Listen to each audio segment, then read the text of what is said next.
నువ్వు బిఏ చదువుకున్నావు, బిఏ తర్వాత ఇంకేమైనా చదువుకోవాలనిపించలే నీకు? పీజీ చేయాలనుకున్నా.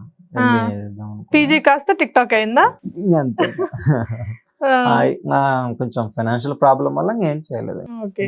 ఇది ఏదో మనం ఎంత చదివినా పీజీ చేసినా ఏం చేసినా యూనివర్సిటీలోకి వెళ్ళొచ్చినా లాస్ట్ కి 15,000 10,000 జాబ్స్ చేయాల్సింది.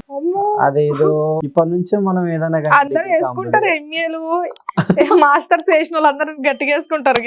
వాళ్ళైనా ఇంకా స్టడీ చదువుతూనే ఉంటారు కదా. నీ వే ఆఫ్ లో చెప్పరా, అదా బాగుంటది. ఇంకా అంత చదువుకోవడం కన్నా మళ్ళా చదువుకోకుండా కొంచెం మరొక చదువుకుంటే మేలబ్బా.